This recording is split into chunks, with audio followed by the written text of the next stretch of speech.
Hola amigos, me da mucho gusto que me recibas en tu espacio y en tu tiempo. Y antes que nada, este lunes 23 de septiembre, vayan mis disculpas por no haber sido posible, por causas ajenas a mí, el cierre del cochinómetro semanal que hacemos los domingos a las 8 de la noche. Pues tuve eventos para mí muy relevantes en Aguascalientes. Quiero agradecerle a todos los compañeros de Aguascalientes del Congreso Nacional Ciudadano, la verdad, la hospitalidad, la calidez y sobre todo el entusiasmo con el que se formaron 10 nuevas células ciudadanas en el bello estado de Aguascalientes. La verdad, regresé muy contento. Sin embargo, pues este viaje lo hice en esta ocasión en autobús. El autobús sufrió una demora y llegué realmente a las 9:30 de la noche del día de ayer a la ciudad, mi ciudad, que es Monterrey. Soy Gilberto Lozano, soy un miembro más del Congreso Nacional Ciudadano y hago un corte de caja, estimado amigo, de lo que significó el presentar los amparos contra la ley de extinción de dominio. Ponerte al tanto de cuál es la situación y qué esperamos. Eso es muy, muy relevante. El cálculo que tenemos en este momento es que se presentaron así, en tiempo y forma, del orden de 1,300 a 1,500 amparos. Tú te preguntarás por qué tan pocos. Bueno, creo que el interés por proteger el tema de las propiedades no es generalizado.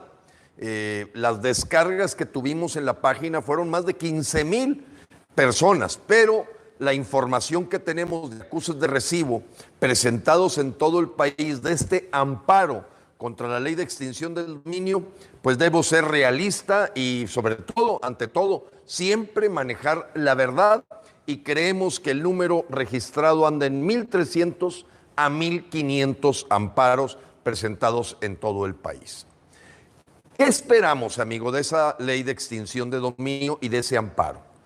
Te recuerdo que fue el Congreso Nacional Ciudadano el que presentó más de 12,000 amparos cuando se intentaba implementar la Ley de Seguridad Interior. Cuando en forma masiva los mexicanos presentamos un amparo, ¿qué es lo que sucede?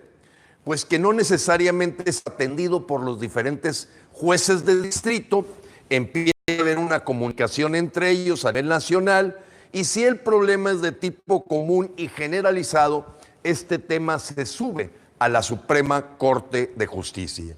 Y eso fue lo que pasó con la Ley de Seguridad Interior.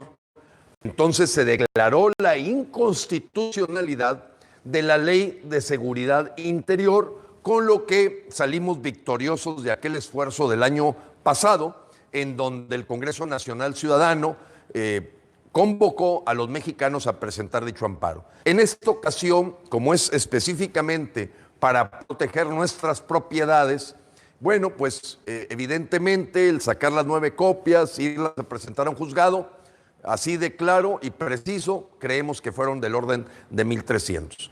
Consideramos que es un número suficiente, y por lo que está pasando, de la forma en que se han ido enrutando estos amparos a la jurisdicción de la Ciudad de México, es muy claro que el tema se va a traer por la Suprema Corte de Justicia, y que junto con la victoria que tuvimos de que la Comisión Nacional de Derechos Humanos presentara la controversia constitucional para la que tienen atribuciones, recuérdate que esa fue nuestra convocatoria, presentar una queja en el portal de la Comisión Nacional de Derechos Humanos, pues esa logró totalmente su propósito. Fueron más de 12,000 quejas que se presentaron en el portal con folio de recibo, y que evidentemente estimularon para que Luis González, presidente de la Comisión Nacional de Derechos Humanos, presentara e impugnara la ley de extinción de dominio.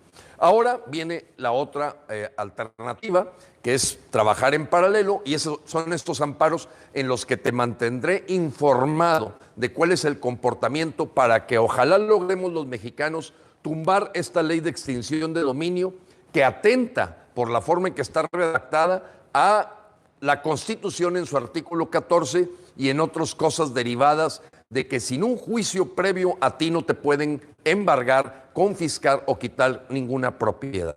Ese es el fundamento fuerte constitucional que tiene la lucha que estamos haciendo. Bien, amigos, terminamos el cochinómetro de la semana pasada, que no me fue posible terminar el día de ayer, diciéndote que nos habíamos quedado en la cochinada 942 respecto a los 22.977 asesinatos que han ocurrido durante el periodo de gestión de nuestro empleado Andrés López. Es una cifra estratosférica. Para cualquier persona en el mundo, esto es una guerra civil. Los números corresponden a una guerra civil, aunque no se le quiera llamar así. Cuando tú ves las cantidades tan grandes que han superado en 40% las de la guerra contra el narco de Felipe Calderón, con un 20% más de asesinatos que con el nadar de muertito de Peña Nieto, pues hoy parece que vemos una complicidad con los capos, con el crimen organizado, para decirles más allá de guácala y fuchi, pues ninguna acción contundente que pueda al menos crear un punto de inflexión de que vamos abajo. Todo lo que apunta es que con la estrategia que el señor López como empleado nuestro está realizando, la verdad es que vamos de mal en peor y probablemente empiecen a reducirse porque ya terminaron por matar a millones de mexicanos. El señor Alfonso Durazo, nosotros seguimos insistiendo, no es la persona. Él desde las épocas de Ernesto Zedillo fue el interlocutor con los carteles, con los capos, y por eso el señor Durazo, que aparece en muchas series de El Señor de los Cielos, etcétera, etcétera, es ese personaje que es el interlocutor con los carteles y que prevalece, aún está el PRI de Zedillo, con el PAN de Calderón y con el Morena de López Obrador. El señor Alfonso Durazo es la sucursal del crimen organizado dentro de la presidencia de México y cualquier persona con un poco de inteligencia capta que si este señor estuvo de secretario particular de Fox, después estuvo en la organización de Ernesto Zedillo, hasta le manejó la campaña, y ahora aparece aquí en Morena como secretario de Seguridad Pública, bueno, pues el que no quiera ver, que no vea, el que no quiera escuchar, que no escuche, pero por eso este récord monumental en el que todos están perdonados, pues por favor recapaciten, eso no funciona, ya se está comprobado. Y bueno, pues sabemos que verdaderamente es más de lo mismo, pero todavía peor lo que López Obrador ha generado en materia de seguridad. 943, esta fue la cochinada de la semana pasada. Bueno, hubo unas muy grandotas, ya te platiqué unas que son verdaderamente el grito de viva la fraternidad universal, fue la cochinada del sexenio. Pero una cochinada muy grande es haber cedido ante el Sindicato de Educación, en este caso particular el CENTE, para que ellos sean los que manejen la educación de tus hijos, de nuestras familias.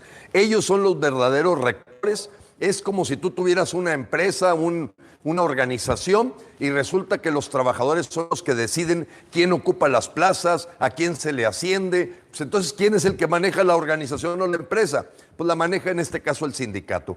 Y eso quedó muy claro, pero lo más para mí patético es escuchar al presidente de México diciendo, pues parece que no les gustó, ni modo. Fíjate esa expresión. ¿Te imaginas que tú tienes un colaborador, alguien que trabaja contigo y que tú le estás exigiendo resultados y que la persona te dijo, ni modo? Eso fue lo que dijo en la mañanera el señor López. Lo dijo el pasado jueves cuando se cedió ante el CENTE, la Coordinadora Nacional de Trabajadores de la Educación, pues el que ellos son los que van a mangonear plazas, historias, antigüedades, promociones, etcétera, aunque lo quieran cubrir como una cortina de humo, al grado tal que claro que lo acepta López Obrador, que tuvo que ceder, y en ese ceder, en ese congraciarse ahí con los señores del CENTE, que es muy del estilo comunista de los gobiernos, agarrar alianzas con sindicatos charros, con sindicatos donde el interés de los líderes gremiales pues es verdaderamente el tener poder político.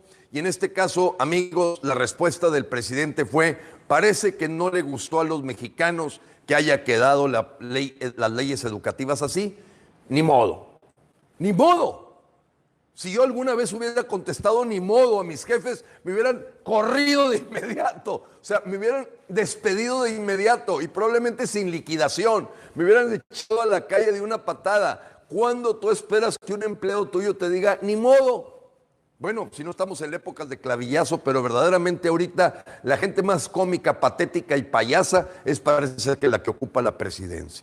944, amigos. Sigue en el presupuesto 2020 la amenaza de seguir recortando presupuestos a los organismos autónomos. La verdad es que sabemos que hay mucha grasa que recortar en el gasto público, eso no hay duda.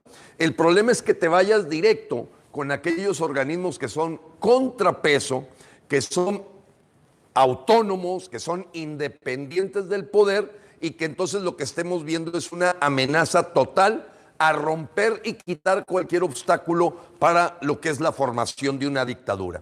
Eso mismo hizo Hugo Chávez, eso mismo continúa haciendo Nicolás Maduro y el señor López Obrador en el presupuesto del 2020 muestra una aplicación de torniquete a los organismos autónomos y evidentemente eso va deteriorando y cortando los contrapesos, los balances, los equilibrios a un poder dictatorial como el que pretende el señor López.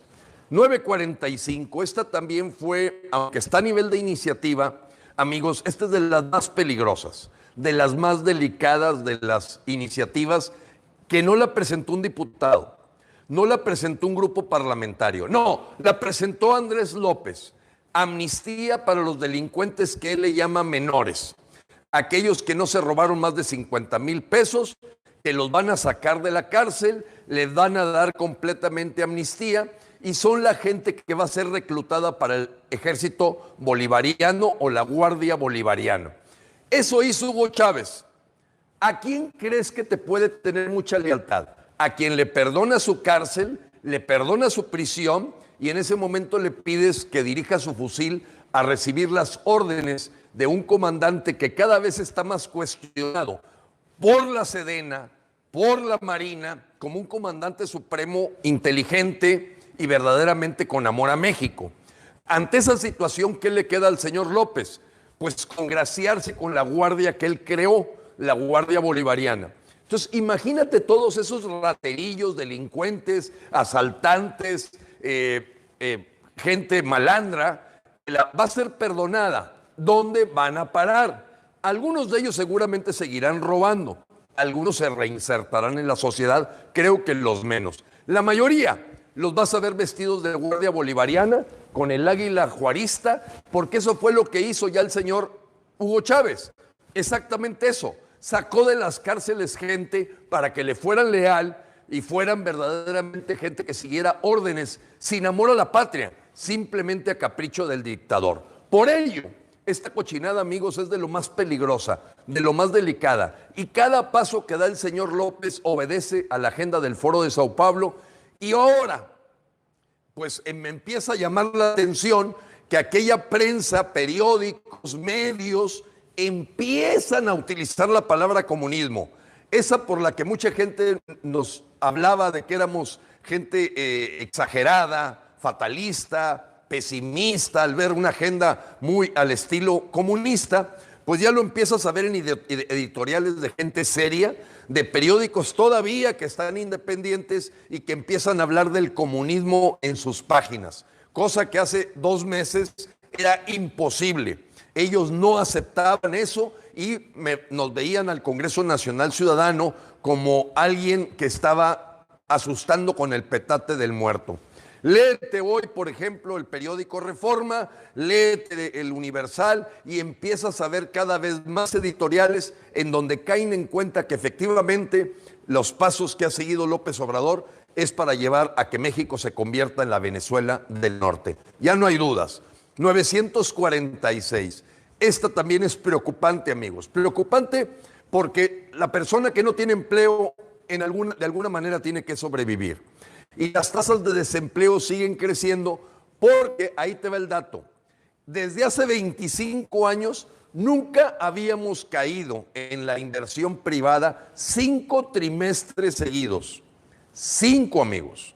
O sea, ya desde el momento que se alejó el señor Peña Nieto para dejar que fuera el presidente electo el que verdaderamente apareciera tomando decisiones desde julio, pues te suma perfectamente esa cantidad de caída libre de la inversión privada. Todo lo que diga el señor Slim y el señor Salazar y todos los empresarios coludidos y comparsa de López es mentira. Lo que tú debes de ver es los reportes del INEGI. Ahí está las 5 caídas trimestrales seguidas, cada día peor. 947. Pues corren a Pedro Salamerón. ¿Quién es Pedro Salamerón? Este tipo íntimo amigo, concubino de Paco Ignacio Taibo, con el que hacía programas ahí sobre historia, y Pedro Salamerón fue el hombre que calificó a los asesinos de don Eugenio Garzazada en el año del 73 como valientes jóvenes de la Liga 23 de septiembre comunista. La presión se volvió desmedida. Tú me viste en un video verdaderamente estimulando y picándole las costillas al señor Salazar, a los mismos empresarios que estaban callados. Todos estaban callados. La única voz que estaba molestando con ese tema era la mía. Y me calificaban de nuevo de agresivo, de radical, de por qué no podía pues pasar por alto ese pequeño error de llamarles jóvenes valientes a los asesinos de don Eugenio. Días después, el tema tomó mucha fuerza, cayeron en cuenta, como decimos en México, les cayó el 20, y pues ya el viernes pasado salió una carta del presidente del Consejo Coordinador Empresarial, las cámaras empresariales empezaron a mencionar que era verdaderamente un error garrafal. El señor Salamerón trató de defenderse, la secretaria de Cultura inclusive ni siquiera se presentó aquí en Monterrey, sabía que él iba a ir como en feria y casi se le estaba negando la posibilidad de que vuelva a pisar tierras neoleonesas al señor López Obrador, que por cierto ha hecho mutis, se ha quedado calladito porque se ve más bonito y terminaron presionando a Salamerón para que se retirara como director general del Instituto de Estudios Revolucionarios o no sé qué cosa. Un invento ahí de Paco Taibo. Bueno, ese no es el problema, amigos. Lo presentaron como una renuncia ante la error garrafal. El señor en su carta de salida, Pedro Salamerón, que reporta a la Secretaría de Cultura, no dijo que se había equivocado, siguió insistiendo, pero ante la situación del entorno dañino de parte de los derechairos, se retiraba. De esos intereses oligárquicos, se retiraba. La presión fue real y la presión social tiene un impacto, claro que lo tiene, porque todavía no tienen la Guardia Bolivariana armada. Cuando la tengan, no, ahí sí ya nos vamos a poder ni siquiera presionar. Pero ahorita, amigos, la presión subió de tono, renuncia y corren a Pedro Salamerón, pero fíjate lo que hace el gobierno para cuidar su imagen de que fue una renuncia voluntaria, al grado tal que el señor López verdaderamente está para que lo guillotinemos a la hora que dijo que le dolía que renunciara. El señor López lo dijo hoy en la mañanera, que le dolía, que era terrible perder una persona como Pedro Salamerón. Este señor que llama a los guerrilleros de aquel tiempo que intentaron secuestrar al señor Garzazada y que terminó ahí con pistola en mano, defendiéndose y cayendo en ese lugar a escasas 2 cuadras de su trabajo cuando el señor seguía trabajando a los 81 años de edad. No es para que veas que esa gente trabaja, produce, y esos son a los que mataron estos muchachos que no tenían más vela en el entierro que buscar ganar dinero y que estaba perfectamente identificado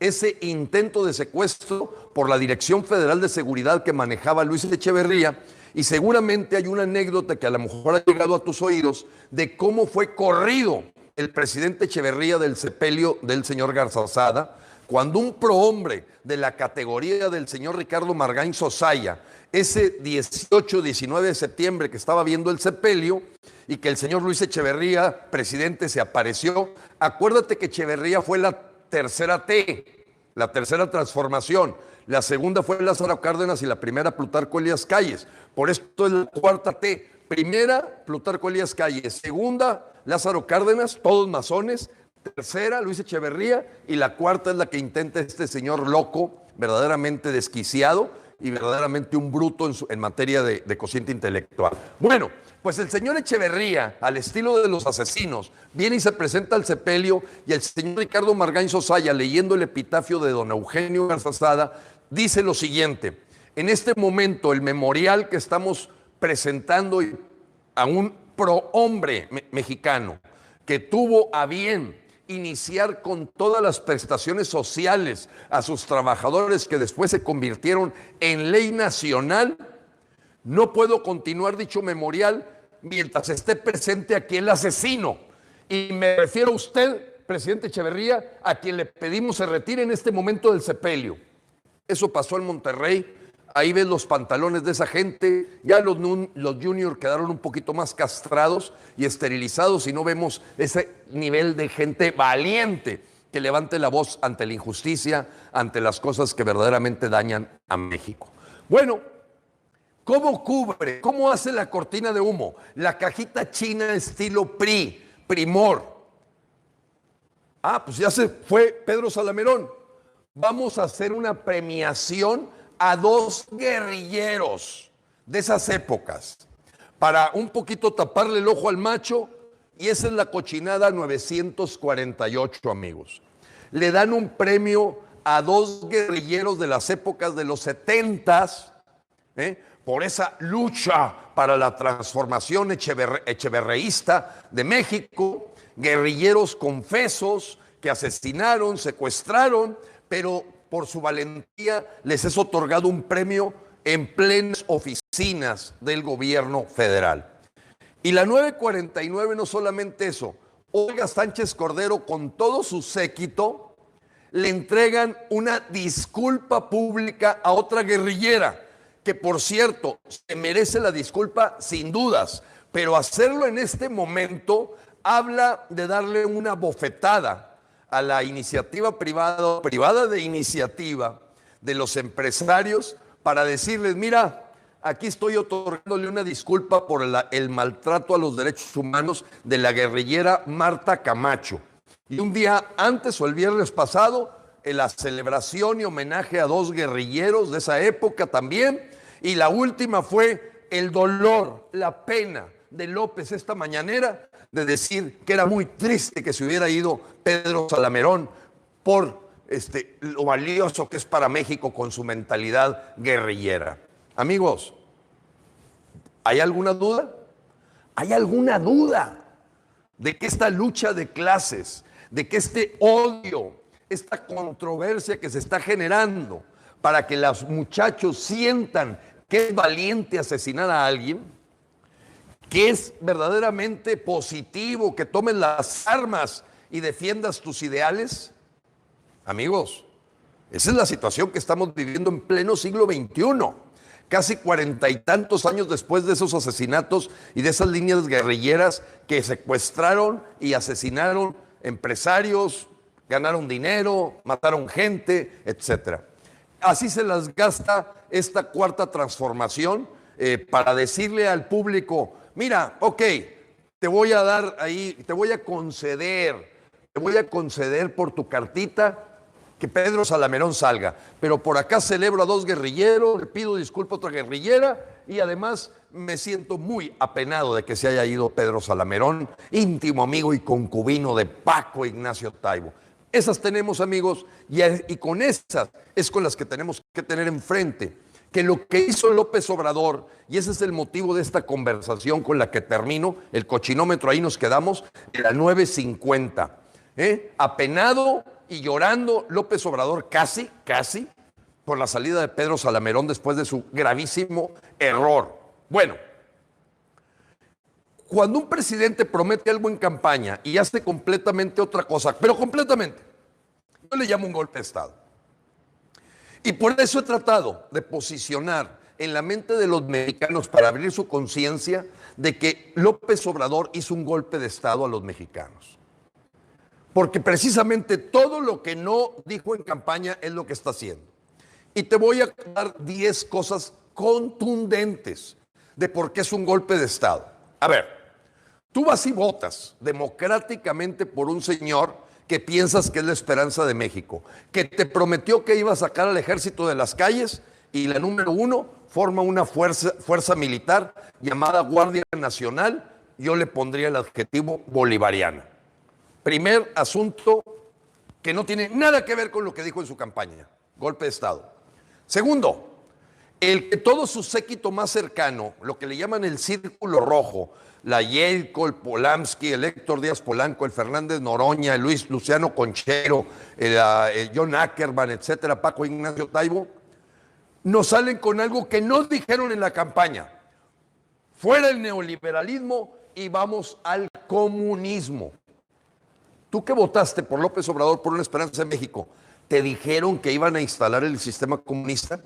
¿Te dijeron que la lucha contra los neoliberales nos iba a llevar a un modelo económico que se llama comunista o neocomunista?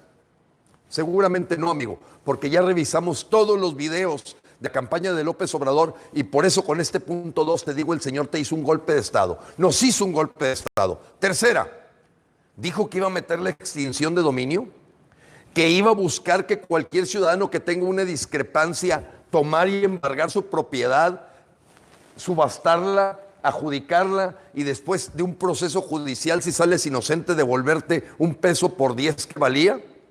Golpe de Estado. Te dijeron durante la campaña, viva la masonería, viva la fraternidad universal, vivan los masones, viva el anticristianismo y el anticatolicismo, que eso es exactamente la masonería en sus grados 25 al 33 de los gran maestros, agenda extranjera. Nos hicieron golpe de Estado, amigo. Eso fue lo que hizo López Obrador. Un golpe de Estado donde él te promete unas cosas y hace totalmente las que él traía en su cabeza junto con su grupúsculo comunista. Quinto, en la campaña dijeron que iban a instalar una ley garrote, que iban a reprimir las manifestaciones o la libre expresión simplemente por la amenaza de algún bloqueo a alguna calle. Claro que no. Eso no fue lo que se prometió en campaña y eso manifiesta otro asunto que le da fundamento a la expresión que yo hago de decir López Obrador hizo un golpe de Estado a los mexicanos. La 6, Ley Bonilla. ¿Te dijeron en algún momento que iban a proponer la reelección o la extensión de mandato más allá de lo que el pueblo vote? Que un señor como Jaime Bonilla se iba a haber beneficiado con esa agenda al estilo Hugo Chávez, en lugar de 2 años por los que votó la gente, convertirla en 5. No, en la campaña nunca se mencionó eso. Nunca se mencionó el tema de que fuera a ponerse en duda una frase que generó la Revolución Mexicana: sufragio efectivo, no reelección. Y ahora resulta que los diputados de Morena van por la reelección, hasta que el pueblo quiera, el pueblo sabio. Otro punto más para fundamentarte por qué el señor López Obrador le hizo un golpe de Estado a los que votaron por él y por consecuencia a todos los demás. 7, golpear los organismos autónomos, apretarlos, bajar recortes a estancias infantiles, recorte a apoyos de investigación cervicuterina, recortes a salud, etcétera, para formar un monto discrecional para el manejo presidencial a su capricho. ¿Te dijeron eso en campaña? No, nos hicieron golpe de Estado, amigos. López Obrador hizo un golpe de Estado. Generales, coroneles, almirantes, pongan atención. Ustedes defienden a la patria y estamos viendo un golpe de Estado simulado.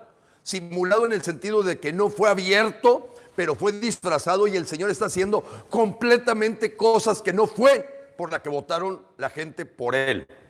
8, programas clientelares. Nos dijeron durante la campaña que iban a hacer censos para tener perfectamente las lealtades compradas, a un estilo no de dar la despensa, sino tenerte en un directorio o censo en el que por recibir ciertos bonos, llámese ninis, tercera edad, etcétera, te tengan agradeciéndolo y besándole la mano al dictador. No, señor, eso no fue dicho en la campaña y es un golpe de Estado. Nos platicaron en la campaña que le iban a dar amnistía a los delincuentes. Nos platicaron en la campaña que los iban a sacar de la cárcel para unirlos a la Guardia Bolivariana. Otro punto más para decirte, esto es un golpe de Estado que hizo el señor López Obrador, haciendo lo contrario de lo que él prometió en campaña.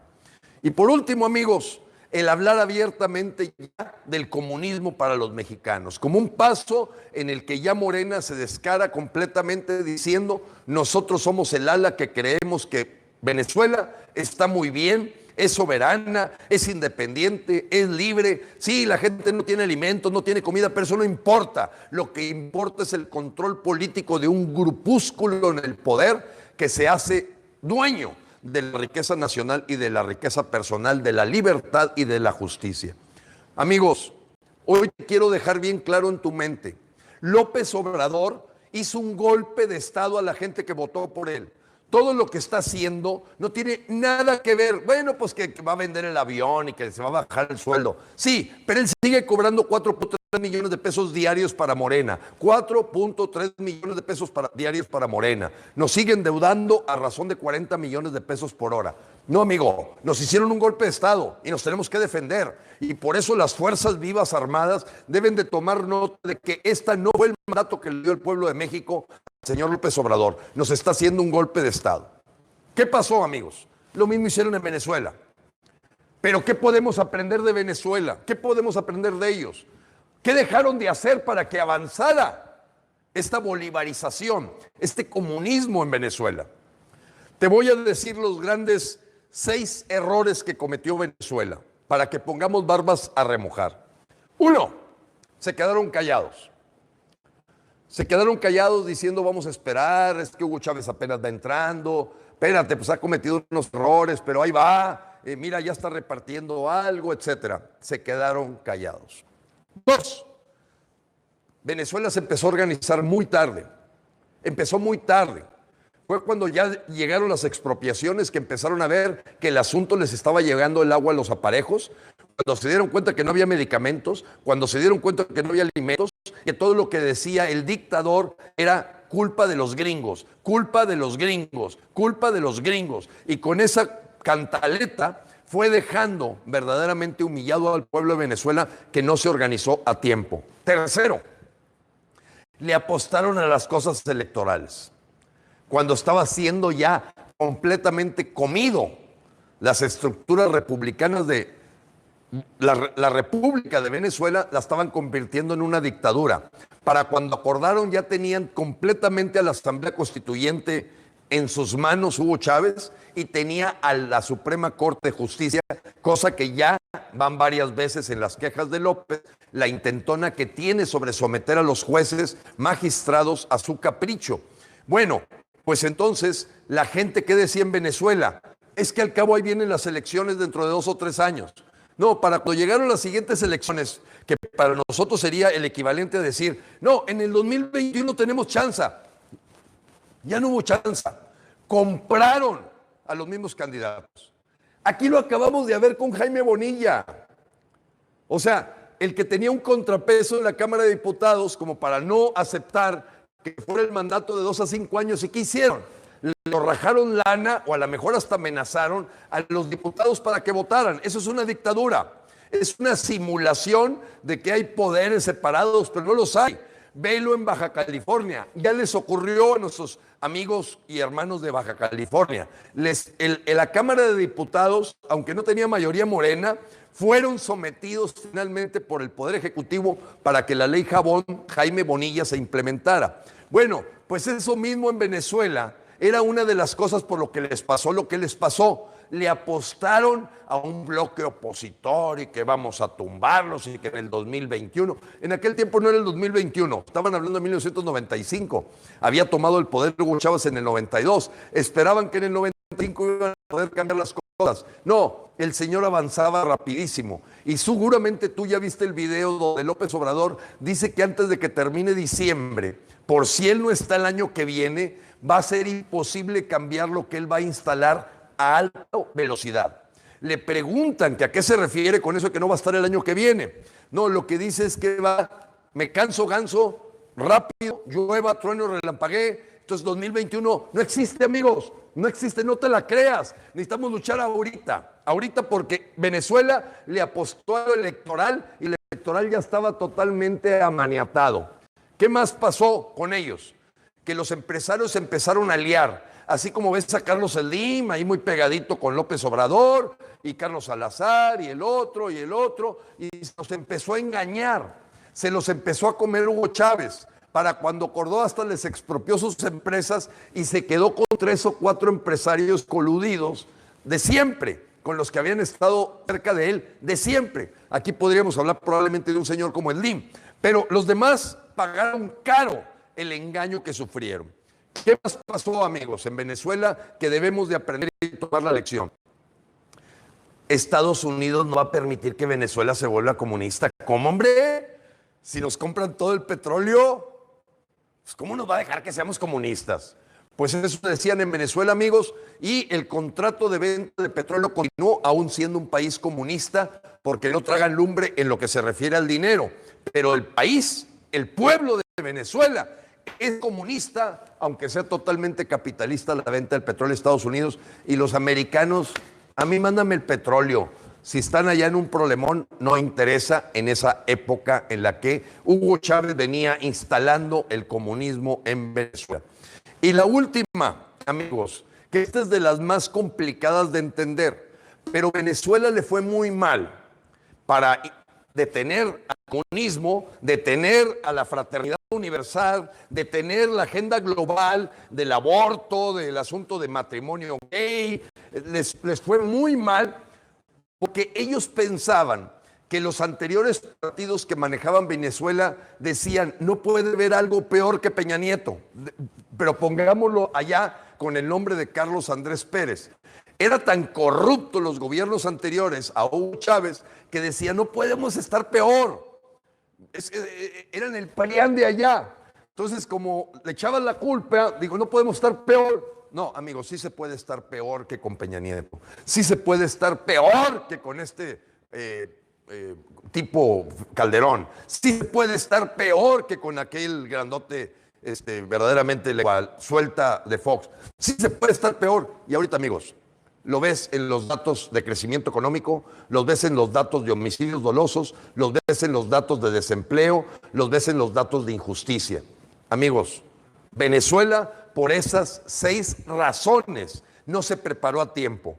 Para cuando se dieron cuenta que la olla estaba caliente y que estaban hervidos como una ranita dentro de la olla, le habían apostado a que Estados Unidos no iba a dejar que se volvieran comunistas, le apostaron a que iba a llegar el de aquel tiempo, el 95, porque, vuelvo a repetirte, a la electoral, le apostaron a la electoral, decían que él podía ser peor que con Carlos Andrés Pérez y están peor que con todos los anteriores presidentes. Los empresarios que no levantaban la voz fueron engañados, les terminaron expropiando las empresas, muchos de ellos viven en Panamá, en Miami, viven fuera totalmente de Venezuela, terminaron huyendo, porque amigos, tú que eres clase media como yo, no está tan fácil, porque huyes o luchas. Ellos terminaron huyendo, viven en los Estados Unidos, muchos de los empresarios venezolanos de aquel tiempo, esos se fueron, cambiaron sus dólares y se acabó el asunto cuando empezaron a ver que el asunto se estaba poniendo caliente. Ahorita, amigos, me consta, a mí me han pedido muchos opinión de qué hacen con su pequeño ahorro, porque en enero ya va a estar sujeto a impuestos al triple de lo que estaba. Pues, yo no me toca a mí promover la dolarización de tus ahorros, pero vas a remojar, porque si en los siguientes meses los mexicanos no levantamos la voz, no nos organizamos, merecemos ser como Venezuela. Es muy simple. Y a lo mejor yo le doy a esta lucha pues hasta julio del año que entra, hasta ahí. O sea, espérate, tampoco vamos aquí a andar al rato con el control de cambios y que te quitaron todo. Y que bueno, la gente que no fue a marchar, la gente que no presentó sus diatribas, la gente que no habló y gritó sus consignas, la gente que no se organizó, pues esos son los que van a pagar. Esos son los que tienen que pagar por este problema tan serio en donde se está rompiendo hasta con la identidad religiosa. Quiero felicitar, amigos, a todos los movimientos afines, diríamos hermanos del Congreso Nacional Ciudadano. El Frente Unido por la Familia, los grupos de Provida, que el 21 de septiembre salieron a las calles, aunque no haya aparecido nada en los medios nacionales, como si no hubiera habido marcha, como si nadie hubiera gritado por la vida, como si nadie hubiera gritado por evitar el asesinato de niños en el vientre materno, como si nadie hubiese levantado su consigna de que no vamos a permitir que ahora se llama, ya no se va a llamar matrimonio gay, vamos a llamarle otra cosa, porque matrimonio viene de matriz de madre. Entonces es la colusión ahí de hombre, hombre, hombre, mujer, mujer. Bueno, amigos, Pues en muchos lugares de la República, yo calculo del orden de unos 30 lugares, se levantaron marchas muy nutridas de mexicanos que salieron a defender la vida. Y por tal motivo yo felicito a esos grupos, porque sin una intención política o electoral, como lo hace el Congreso Nacional Ciudadano, marchamos y levantamos la voz. Te repito, Congreso Nacional Ciudadano no busca puesto público, no busca organizar un partido, y vamos a empezar a hacer alianzas con esos movimientos auténticos, genuinos de la familia. Vamos a unirnos y hacer alianza con ellos para fortalecer la unificación de la gente que no tiene interés político, sino lo que le interesa es que México sea un México nuevo para sus hijos, para sus nietos. Y ese México nuevo es un México que defiende los valores y principios fundamentales del pueblo mexicano. El derecho a la vida, así de claro, el derecho a la vida, la identidad sexual de acuerdo a la naturaleza, con respeto a la minoría gay, que no estamos de acuerdo en que se puede resolver con un contrato y llamémosle, para confusión de los mexicanos, una cosa que se llama matrimonio igualitario e ideología de género. Todo eso a la basura, a la basura. No, vamos a dar la vida para defender, porque la dictadura comunista del señor López Obrador y de todos sus achichincles no vamos a permitir que avance, porque muchos estamos dispuestos a todo. Y lo notamos el pasado 15 de septiembre y este 21 de septiembre, y ahora nos vamos a unificar. No nos queremos unificar con políticos, con gente que anda en cuestiones de partidos y que meten políticos ahí a ser oradores. Eso no, porque esos traen agua para un molino ahí de otra cosa y le confunden a la gente con esto del 2021. Amigos, estamos, vuelvo a repetirte, en una lucha espiritual. Las voces de los ateos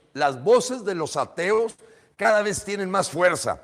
La Olga Sánchez Cordero, el Salamerón, el Paco Taibo, el John Ackerman, todos ateos comunistas que buscan romper con lo que ellos le llaman el opio de los pueblos, sin entender que la base cristiana a los mexicanos nos permitió unir tribus, y que unificados tenemos hoy como un valor muy envidiable del pueblo mexicano, el valor de la familia. No vamos a dejar que lo pisoteen con sus cosas de ideología de género. No vamos a dejar que lo pisoteen, porque sabemos que es una lucha espiritual. Sabemos que ustedes son los luciferinos. Sabemos que ustedes son satánicos. Sabemos que ustedes hacen sus ritos en sus sectas secretas. Y sabemos los mexicanos, porque no nos chupamos el dedo, que no lo vamos a permitir. Y orando, amigos, orando también y luchando en la calle, a Dios rogando y con el mazo dando, vamos a continuar para bendecir a México, porque nuestras marchas con saldo blanco han sido benditas por la Reina y Madre de México, la Virgen de Guadalupe, por Cristo Rey, y respeto tu religión. Si tú quieres decir viva Alá, pues viva Alá. Si quieres decir viva Moisés, pues viva Moisés. Lo que tú quieras. Pero también tenemos libertad de expresión, porque los mexicanos no somos laicos. El gobierno y los servidores públicos están obligados a ser laicos ellos, no usar para proselitismo político la religión. Pero tú como mexicano, yo como mexicano, vamos a defender nuestra fe, tope donde tope, amigos, tope donde tope. Y por eso nos estamos organizando, porque la solución y la propuesta es esa: organízate, únete en una célula ciudadana, únete al Congreso Nacional Ciudadano, porque estamos luchando por nuestras familias y estamos luchando por los valores fundamentales que tenemos los mexicanos. Dios te bendiga, Dios nos bendiga, amigos, Dios bendiga a México. ¡Viva Cristo Rey!